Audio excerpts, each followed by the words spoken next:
A journey through the forests of Naxxor. The dense and colorful forests of Naxxor were unlike anything I had ever seen before. As I walked through the thick undergrowth, I couldn't help but marvel at the strange and exotic creatures that surrounded me. Every step was a new discovery, as I encountered creatures with vibrant colors and intricate patterns that I had never seen before. But it was the creature that I stumbled upon that truly took my breath away. It was majestic and otherworldly, with a body that glowed with a vibrant blue light. Its intricate patterns were mesmerizing, and I couldn't help but stare in wonder. As I approached the creature, it turned to face me, and I could see that its eyes were filled with a deep intelligence. It seemed to be studying me, as if trying to determine whether I posed a threat. I held out my hand, hoping to make contact, and the creature tentatively extended a long, slender limb. As our fingers touched, I felt a jolt of electricity pass between us, and I knew that I had made a connection with this magnificent creature. Over the next few days, I explored the forests of Naxxor, guided by the creature that I had come to think of as my friend. We encountered all manner of strange and exotic creatures, from tiny, fluttering insects to massive, lumbering beasts that shook the ground beneath our feet. As we journeyed deeper into the forest, I began to sense that something was amiss. The creatures around us were growing restless, and I could feel a sense of unease in the air. It wasn't until we reached a clearing in the forest that I realized what was happening. In the center of the clearing stood a massive tree, its trunk as wide as a house and its branches stretching up towards the sky. But as I looked closer, I could see that the tree was sick. Its leaves were withered and brown, and its bark was covered in strange, black veins. I turned to the creature beside me, hoping for an explanation, but it only looked at me with a deep sadness in its eyes. Suddenly, I heard a rustling in the bushes, and before I knew it, a group of armed creatures had surrounded us.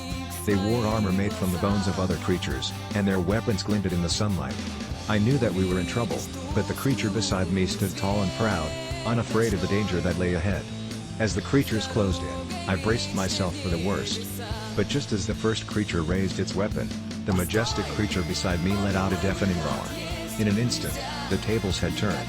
The creatures that had once surrounded us now lay scattered on the ground, their weapons discarded and their bodies broken. I looked at the creature beside me in awe, realizing that I had underestimated its strength and power. It was a true warrior, willing to fight to protect its home and its friends. As we made our way back through the forest, I couldn't help but feel a sense of sadness. Though I had only been on Naxxor for a short time, I had come to love this strange and beautiful planet and its inhabitants. But as I boarded my spaceship and prepared to leave, I knew that I would never forget the lessons that I had learned on Naxxor. I had witnessed the power of friendship and the importance of protecting the things that we hold dear. And though I would never forget the majesty of the creature that had led me through the forests of Naxxor, I knew that there were countless other wonders waiting to be discovered in the vast expanse of the universe.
相信。